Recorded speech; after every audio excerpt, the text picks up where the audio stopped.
Welcome to CBS News election headquarters in Times Square. It is the final sprint to Election Day. The stakes are high in a midterm election that's shaping up to be unlike any other.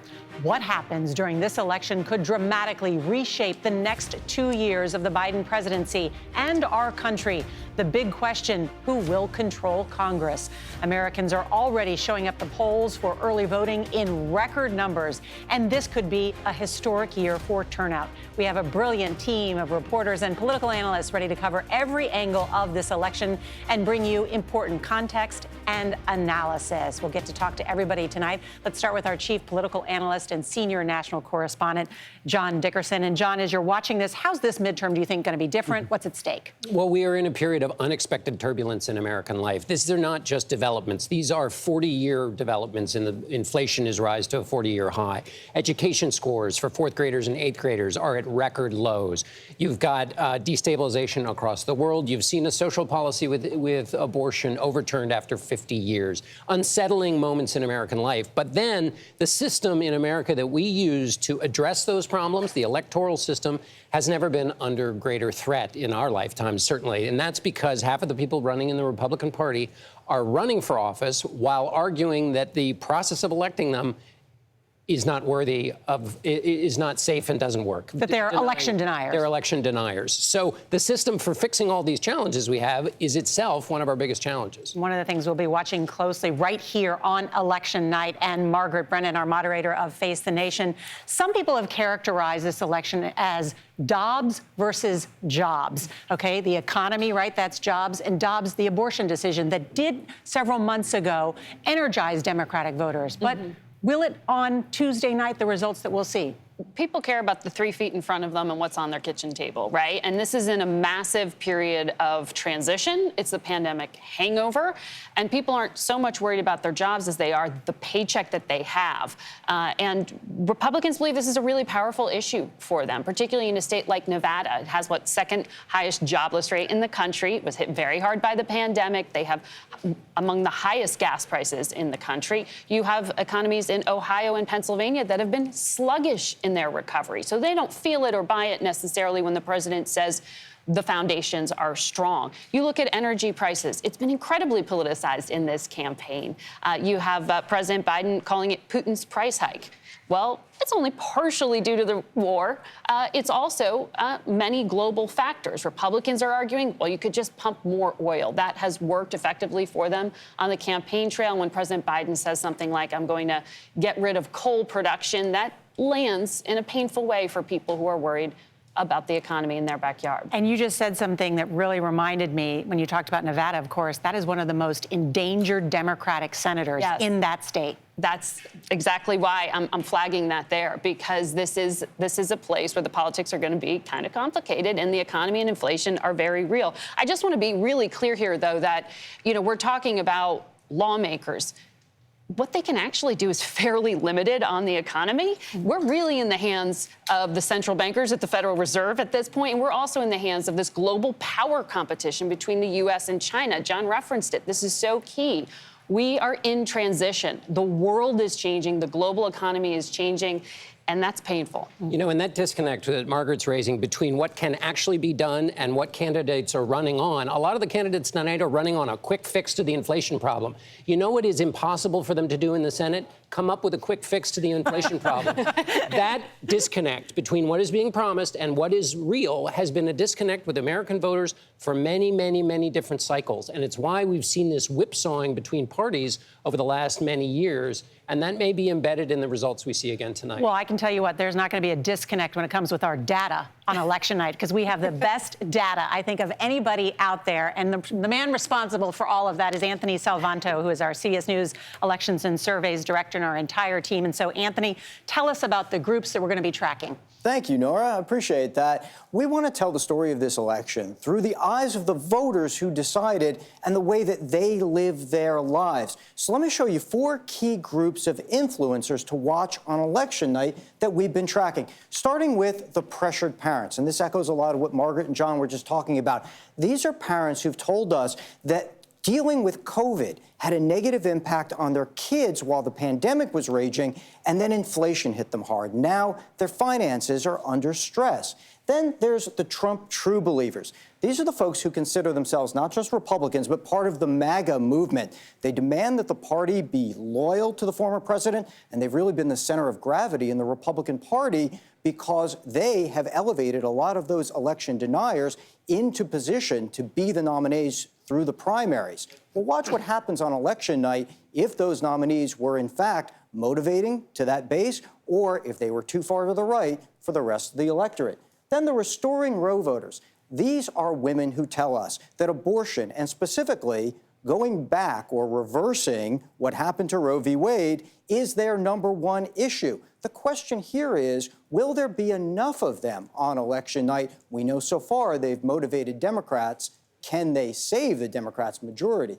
And then finally, the young and restless. These are young people under 30. And the mystery here is, will they show up? We know they want change. We know that they think that older generations have many ways had it easier than they will or do, but they're not always engaged in the political process. And so far, they've told us they aren't showing up in the numbers that the Democrats would need.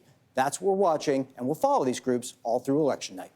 Anthony Salvanto, yes, The Young and the Restless was a very popular daytime soap opera enjoyed by many, but going to be key on election night. CBS News senior White House and political correspondent Ed O'Keefe is also with us. Ed, you know these races in and out so well. What are the ones you're watching so closely? Let's remind people, 35 Senate races on the ballot tonight. CBS News considers 10 of them to be battlegrounds and 5 of them toss-up races. In Arizona, Senator Mark Kelly is facing Republican Blake Masters in one of the most expensive and now closest Senate contests. In Georgia, Senator Raphael Warnock faces Republican Herschel Walker in the race that may be the to-be-continued contest, if you will. If neither of them gets the 50% on election night, there'll be a runoff in December. In Nevada, we were just talking about Nevada, where Democrats are in real trouble because Senator Catherine Cortez Masto, arguably the most vulnerable Democratic senator on the ballot, facing Republican Adam Laxalt. In Pennsylvania, the one that's gotten the most attention, especially from current and former presidents, John Fetterman, the Democratic lieutenant governor, facing Republican Mehmet Oz, the former TV doctor. And in Wisconsin, Senator Ron Johnson faces Democrat Mandela Barnes in a race that the incumbent senator seems to be closing in on, but we still consider it a toss-up. Okay, of those 5, how many do the Republicans have to win in order to retake the Senate? Glad you asked. They need just 1 to take control of the Senate, 51-49. Democrats don't need any because of Vice President Kamala Harris. They'd like to win 1, 2, or 3, maybe. Probably, we'll wait and see. But Republicans need just 1. They're eyeing Georgia, Nevada, Arizona, especially for pickups. Then there's the House. Remember, 435 seats across the country. Here at CBS, we're looking at about 45 of them as the most competitive, the battlegrounds across the country. Here again, the CBS News Battleground Tracker suggests the Republicans will gain about 228 seats all across the country. Democrats tell us, Norah, the biggest challenge for them this year, defending the roughly 30 open seats they have because Democrats either retired or ran for some other office. It is expensive and really difficult in this environment to prop up somebody else to run in those seats, especially with Republicans doing so well in their messaging on the economy, inflation, and crime. Ed O'Keefe, you summarized that so well. Thank you so much. As I mentioned, we've got our powerhouse political team here, also joined by CBS News chief election and campaign correspondent Robert Costa. You've been on the campaign trail. What have you learned? Good to be with you, Norah. In recent days, CBS News has traveled across the state of Pennsylvania.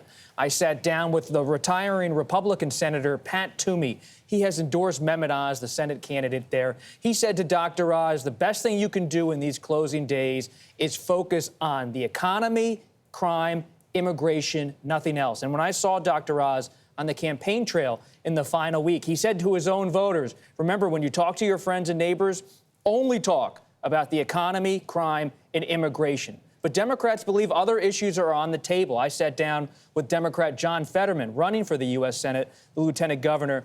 He told me he believes democracy and threats to it are also on voters' minds, as well as abortion rights. And he believes that could galvanize his support among independents and Democrats, and even some Republicans in places like the Philadelphia suburbs.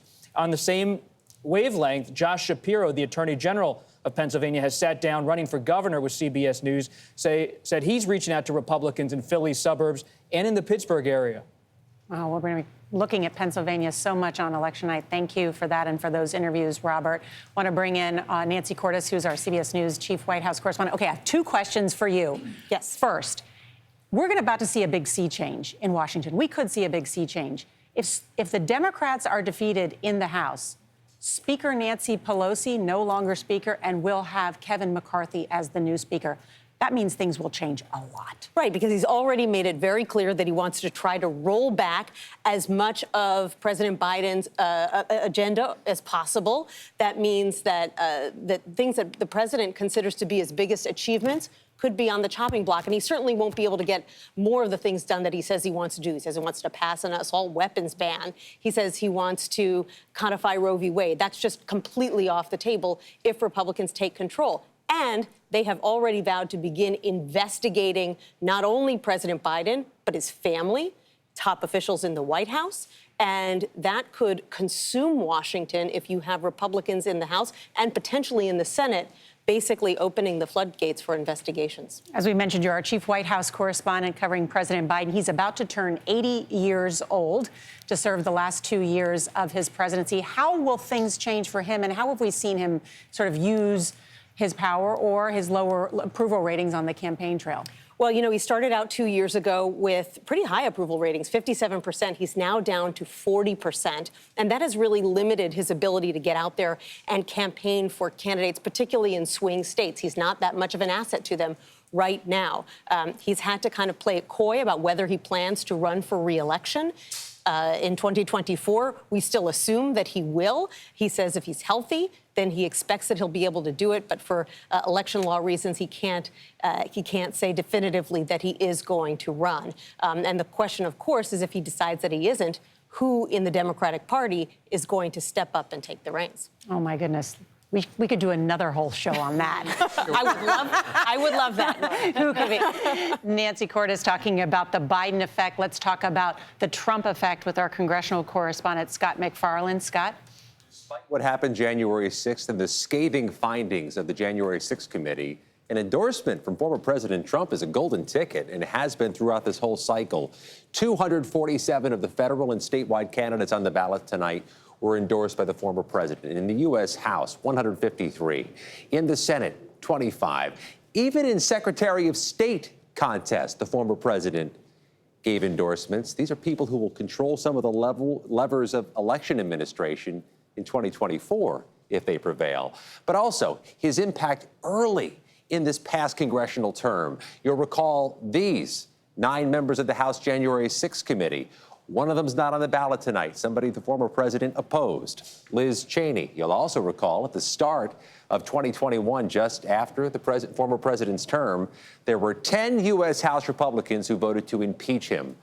8 of them are not on the ballot tonight. 4 retired, 4 lost primary races to Trump-endorsed candidates. Only 2 remain tonight, Nora.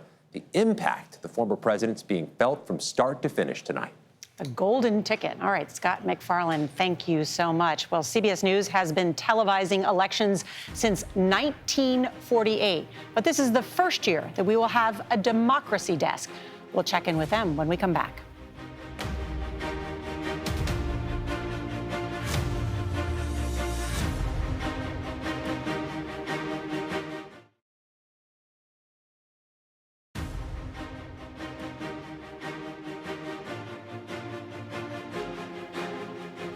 For the first time ever in our election coverage, we have a democracy desk. CBS News Chief Washington Correspondent Major Garrett is here with us. And Major, what are we going to be covering, and why is this so important? Why is it so important, Nora? Because there is so much energy now, some of it positive, some of it negative, about what is the state of the American democracy? What is the state of our experiment to cast and count ballots? And really, there's a lot of good news underlying that. Some of that is on the bad news side, denialists, which we've talked about and we'll talk about more extensively. But there's usually a 3-stage process in our political campaigns. There's the campaigning, then the people go to the polls, and then there's the counting. Historically, we've just paid attention to the first 2 stages. But since 2020, there's been this ongoing debate about how do we count the ballots. There's actually a great story that we do it better, more verifiably, and more convincingly than we've ever done before. But that's not what about a third of our country believes. So myself and my colleagues here at the Democracy Desk are going to look in and explain step by step that key part of this process. How do we count the ballots? And how do you believe the results that are certified once those who count the ballots have done their work. It's the vital part of this story. We've always taken it for granted, no longer. And of course, you wrote this incredible book about this very subject called The Big Truth, Upholding Democracy in the Age of the Big Lie. And your co-author, David Becker, is here, who's our CBS News election analyst. And David, I have been telling everybody that I talk to that you are the smartest lawyer. I mean that I have worked with in decades in covering politics. You know every issue. You're so fair about this. And I think one of the things that we're looking at is, and there's always been doubts said, oh, if it's slow, it means the process is not working. But that is not true, right? No, that's right. You've set a high bar for me. Thanks, Nora. You know, we have to remember, Election Day is not one big national election. It's 10,000 little elections in counties and cities all over the country. And those states all have different laws about how we process those ballots. And our neighbors and fellow citizens are working overnight, round the clock, to count those ballots. And they're very complex ballots, multi-page, dozens of races. It's actually a miracle we get results as quickly as we do. And yet it's in narrow races and in places where perhaps they can't pre-process mail ballots in particular.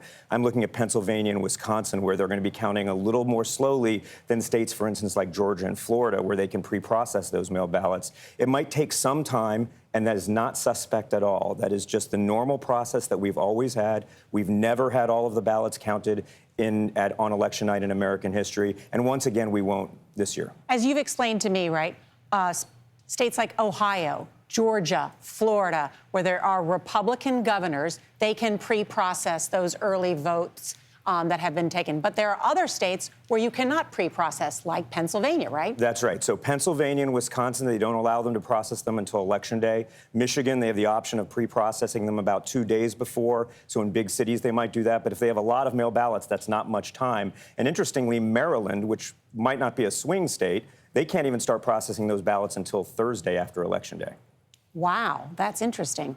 I want to bring in Jeff Begays. He's our CBS News Chief National Affairs and Justice Correspondent. And Jeff, the U.S. government has warned of a heightened threat against candidates and election workers. How concerned are you? What are you watching? Well, we're expecting that there could be the potential for violence on Election Day, and law enforcement, of course, is concerned about that. They've, post-January 6th, they've seen these threats against election workers, the people who count the votes, really shoot up. In fact, there have been about 1,000 documented threats. The FBI has opened 11% of those have become FBI investigations, so law enforcement is taking it seriously. And they're concerned on Election Day about the potential for violence fueled by conspiracy theories online. You and I have obviously covered elections for a long time. When was the last time that has ever happened? The threat environment has really evolved, and that's why you have a good communication between federal law enforcement, local and state law enforcement, because, they just don't know where the potential for the threats will originate, but they know that the potential is there, and they are watching, and they are concerned. In fact, I did ask the Attorney General about voter intimidation, another issue out there. He made it clear that that's something that the Department of Justice is watching closely as well. Major, what do you think about violence? So there's ways to look about elections this way, in this particular environment. As David mentioned, in some places, in close races, there might be a void of information for a period of hours, maybe leading even into Wednesday, possibly Thursday. In that void of information, which is perfectly normal, it means that people are counting ballots and doing so accurately. Remember, election administrators, and I've gotten to know dozens of them around the country, want to be accurate first and foremost. Speed is not their foremost concern. Accuracy is, because they know they're under this very intense scrutiny and microscope. So in that void time, when we don't know who won, everyone's on there saying, who won, who won? In that void, could there be volatility of the kind that Jeff just described, meaning bad actors sowing seeds of doubt that could provoke violence. People saying, oh my gosh, something bad is happening in that precinct or that area where they're processing ballots. I better go there and do something violent in order to stop this thing that actually isn't happening. So the V's are void, volatility, and the potential of violence. No predictions, but we can't rule it out entirely. I know you'll be following that very closely on the democracy desk. Thank you. John, you wanted to add something? Well, I just wanted to ask David and Major a question about, there are a lot of poll workers now on the Republican side who have been trained and gone through the poll watching process. Last election, there was a lot of people who didn't know how the process worked, and into that ignorance, they were inflamed. But is there any chance that now that people have gone to class, learned how the process works, that even though they may be looking for mischief, the fact that they now know the rules might maybe make things more orderly? I think there is. What we've seen in the past, and this is a different situation, so we'll have to remain vigilant about this. But when people see the inside workings of the election process, they see how many checks and balances and redundancies and transparencies are in them. There's a reason poll workers get to polling places 2 hours before they open and stay for hours afterwards. And that's because there are all these boxes they have to check under bipartisan observation all the time. So I'm hopeful that everyone will remain well-behaved and well-trained, but we're going to have to be vigilant over what might happen. It's also important to note that we've had tens of millions of people already vote in safety, in convenience, and I think it's really important for voters to know there's going to be a safe process. Election officials are ready for that. And very quickly on this, you can't show up on Election Day and say, I want to take a look. Let me in here. You can't. There's a process to go in there because all voters deserve the same access and the same sense of comfort. And people showing up trying to insert themselves at the last minute as a poll observer disrupts that, and that's not permitted. Such an excellent point. Thank you. And when we come back, members of our brilliant team will tell us the one thing they're going to be watching on election night.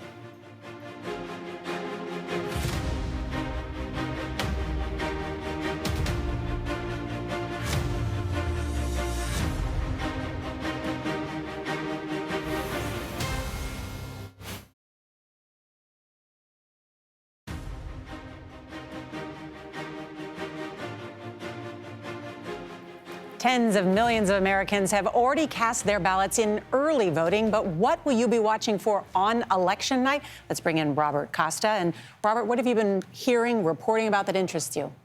What I'll be paying attention to is what lays ahead in the American political scene. There might be a new Congress with new leadership by the end of the night, and the 2024 presidential race kicks off the next day. It begins, and you can bet every single potential contender is going to be watching the returns, wondering what it means for them, their parties, their political future. One of those people includes former President Donald Trump, who will be at Mar-a-Lago, his Florida estate, on election night, thinking about jumping in pretty soon if he moves in that direction. Robert Costa, thank you. Margaret Brennan, we will learn so much on election night about the will of the people. We absolutely will. I'm going to be watching closely the 5 states where abortion is on the ballot as a standalone issue, with that question of, do we see another Kansas situation, a Kansas 2.0 in a state like Kentucky, a Republican state where you could see voters choose not to put further restrictions on abortion, which would then open it up to further court challenges. This is such an emotional and complex issue, and I think we're going to see how it fares when you put that vote to the public instead of just piling it into a partisan identity. I think it's going to be interesting. Is it only women that are energized by that issue? Well, certainly we've talked a lot about the energized Democratic female voter, but not necessarily. We'll see. We'll be looking at all the exit poll data to see who's energized. And it doesn't necessarily always fall along party lines. There are people who just view it as a personal freedom issue. On it, John Dickerson. I'll pick up on the question of Democratic energy. Do voters vote out of gratitude? We know so much about negative partisanship. I'm voting against the other team. Joe Biden came into office with the smallest margins in the Senate ever in Democratic history, ever since the founding of the party. And he's delivered for Democrats on some things, child poverty, climate, a number of other different issues. Infrastructure. There are things he's delivered for on Democratic priorities. Are they going to thank him for it, or will they not turn out? And then that tells you something about what your own team is willing to do, even when you do things that they said they wanted. And the Republicans who plan to take the majority are already promising to roll back some of the legislative initiatives put in place by Biden, promising to investigate him and move beyond on cultural issues. Exactly. All 3 of which are negative. We're going to take things away from them, not what we're going to give you, the American people, which, again, feeds into this idea of negative partisanship. Thanks to everyone. Greatly appreciate it. And we will have live election reports from our correspondents in the field starting Tuesday morning. And our extended live coverage begins at 5 p.m. Eastern right here on CBS News Streaming. And you can watch our election special Tuesday night starting at 8 p.m. Eastern on CBS News. I'm Norah O'Donnell. Thanks for watching.